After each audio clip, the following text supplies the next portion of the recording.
Bismillahirrahmanirrahim. Assalamualaikum warahmatullahi wabarakatuh. Ibu, perkenalkan nama saya Dr. Burhan yang bertugas pada hari ini. Ini tadi benar dengan Ibu Siti ya, untuk umurnya 30 tahun dan untuk alamatnya di Desa Garung seperti itu.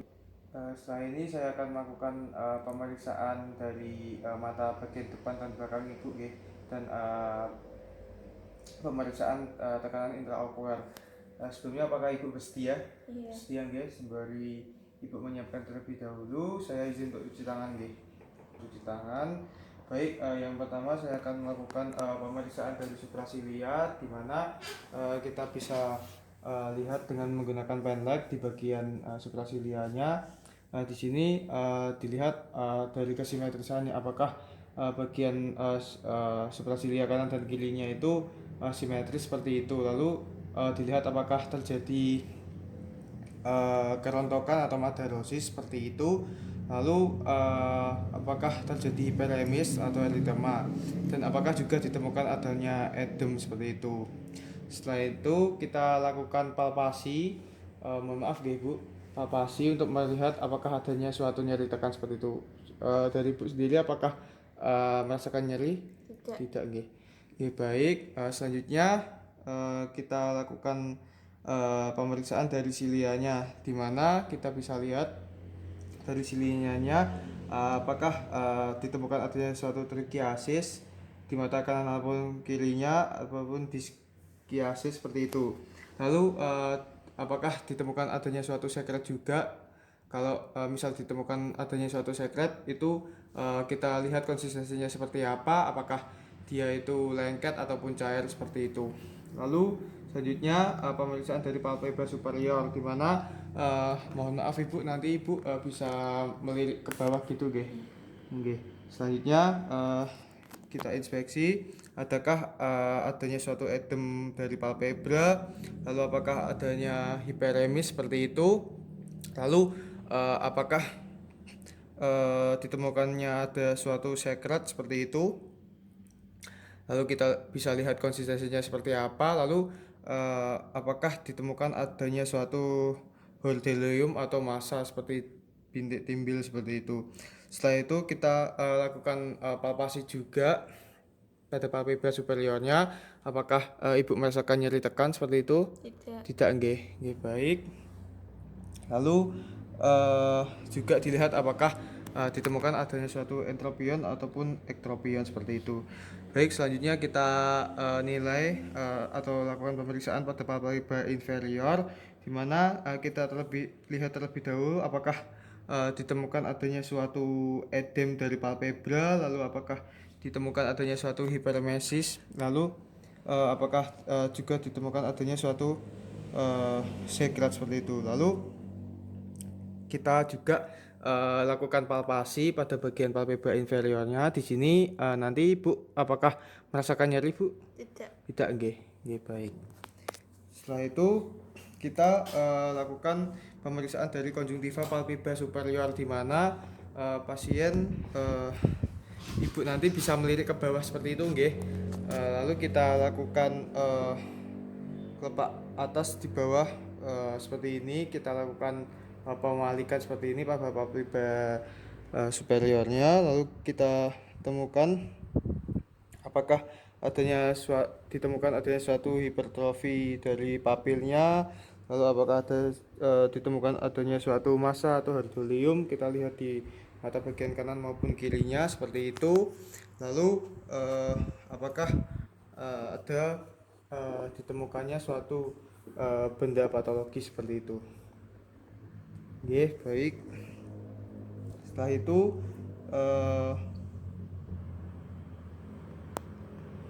lalu selanjutnya kita lanjutkan pemeriksaan dari konjungtiva palpebra inferior dan fornik konjungtiva, di mana kita bisa lakukan inspeksi terlebih dahulu. Untuk Ibu nanti bisa melirik ke atas nggih, dan kita lakukan penarikan pada palpebra inferiornya seperti ini. Lalu apakah kita cek dari salah satu mata terlebih dahulu, apakah ada benda patologi seperti itu, apakah ada Kastalogram seperti itu, apakah ditemukan adanya suatu edem seperti itu, dan apakah ditemukan adanya suatu massa seperti itu dan ataupun sekret. Lalu selanjutnya kita lakukan pemeriksaan dari konjungtiva bulbi dan sklera, di mana kita inspeksi terlebih dahulu apakah ditemukan adanya suatu hiperemis seperti itu, apakah ada kemosis dan massa tumor seperti itu. Lalu ibu bisa melirik ke bawah, ibu bisa melirik ke bawah, lalu kelopak matanya ke atas seperti itu, melirik ke bawah ya ibu, dimana apakah ditemukan adanya suatu ikterik atau benda asing seperti itu. Lalu selanjutnya kita lakukan dari pemeriksaan dari bulbus oculi. Kita senter dari arah temporal seperti ini. Di sini apakah ditemukan adanya suatu kelainan exophthalmos ataupun lagophthalmos seperti itu. Kita lakukan dari kedua mata. Lalu kita arahkan dari bagian depan juga, apakah ditemukan adanya suatu exofori ataupun endofori dari kedua matanya seperti itu. Lalu selanjutnya pemeriksaan dari kornea, di mana kita lihat dari refleks korneanya, cahaya pada kornea apakah di tengah, lalu apakah jernih. Untuk ukuran normal korneanya itu 12 mm seperti itu. Lalu ditemukan apakah adanya suatu defek seperti itu, lalu adakah bangunan patologis seperti itu. Lalu kita bisa lakukan pemeriksaan dari keratoskop Placido, di mana kita menggunakan keratoskop Placido dengan cara si pemeriksa mengintip melalui lubang yang ada di tengah pada papan keratoskop Placido, lalu sinar dari belakang pasien diarah ke papan dari ini keratoskop Placidonya seperti itu. Lalu perhatikan dari pantulan garis kornea apakah konsentris apa tidak seperti itu. Baik, selanjutnya kita lakukan dari pemeriksaan kamera okuli anterior, di mana arahkan sinar dari arah temporal seperti itu. Lalu perhatikan dari kedalaman kamera okuli anteriornya seperti itu. Bandingkan dengan mata satu dengan mata yang lainnya, lalu apakah ditemukan artinya suatu hipopion atau hifema seperti itu. Lalu selanjutnya kita lakukan pemeriksaan dari iris untuk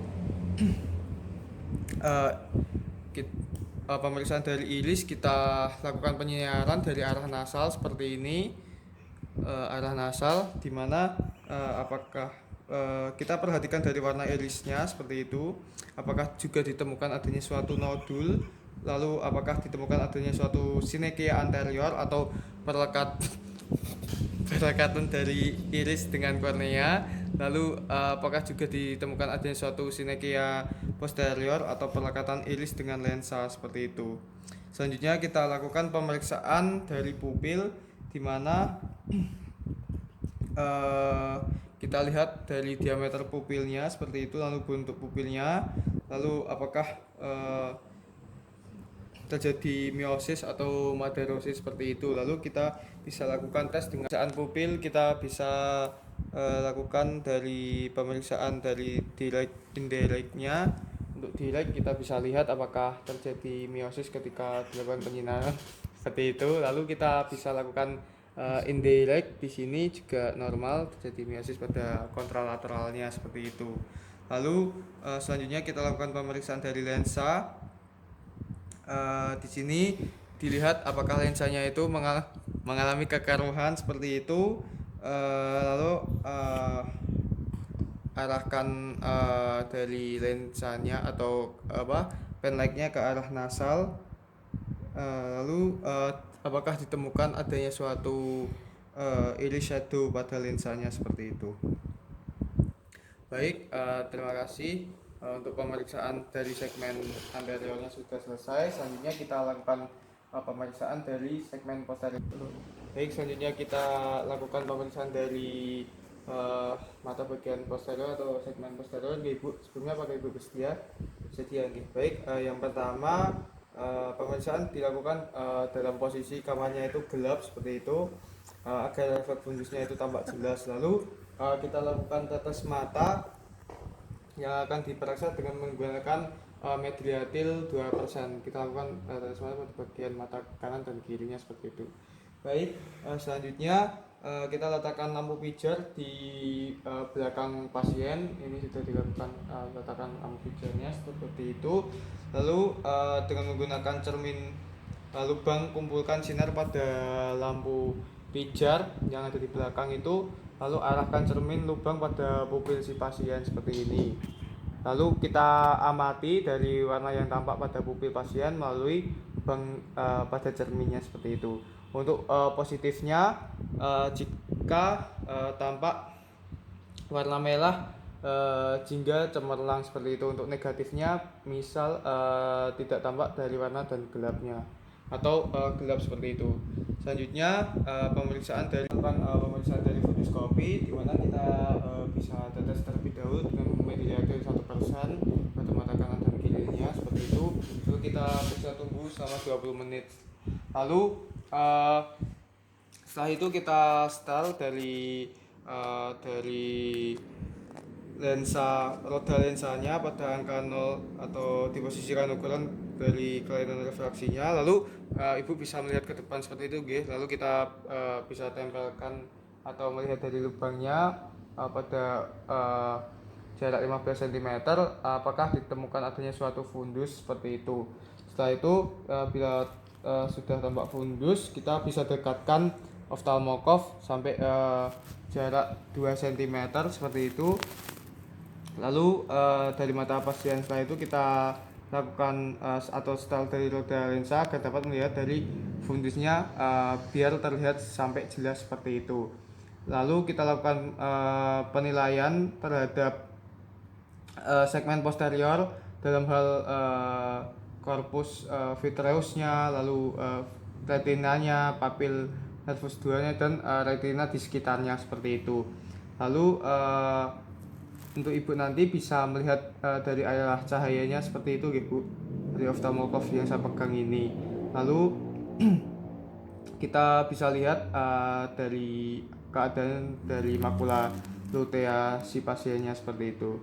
Baik, alhamdulillahirobbilalamin, untuk pemeriksaannya sudah selesai. Terima kasih atas kerjasamanya, Ibu. Wassalamualaikum warahmatullahi wabarakatuh. Bismillahirrahmanirrahim. Assalamualaikum warahmatullahi wabarakatuh, Bapak. Perkenalkan, nama saya Dr. Burhan yang bertugas pada hari ini.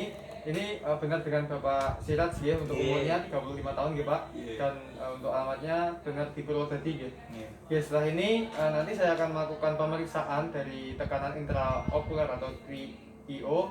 Sebelumnya apakah Bapak bersedia? Sedia dong. Sedia ya. Setelah ini Bapak bisa menyiapkan terlebih dahulu. Sembari saya izin untuk mencuci tangan. Ya dong. Oke, saya sudah melakukan cuci tangan ya, Pak. Oke, setelah ini yang pertama si pasien disuruh untuk melirik ke bawah, ya, Pak. Bapak bisa melirik ke bawah tapi tanpa memejamkan dari matanya ya, Pak. Oke, seperti itu. Setelah itu kita gunakan kedua telunjuk seperti ini untuk memeriksa apakah adanya suatu fluktuasi seperti itu. Kita mulai dari mata bagian kanan terlebih dahulu. Ini.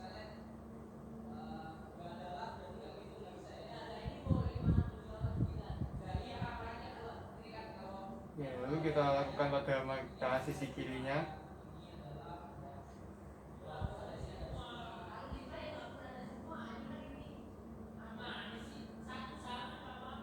Ya, baik, untuk pemeriksaan tekanan intraokularnya sudah selesai seperti itu. Baik, tadi tidak ditemukan adanya suatu fluktuasi seperti itu ya, Pak, jadi normal. Sebelumnya apakah ada yang perlu ditanyakan terlebih dahulu, Pak? Tidak ada dong. Tidak ada, ya. Baik, terima kasih ya, Pak, atas kerjasamanya. Untuk pemeriksaannya selesai. Terima kasih. Wassalamualaikum warahmatullahi wabarakatuh. Waalaikumsalam warahmatullahi wabarakatuh.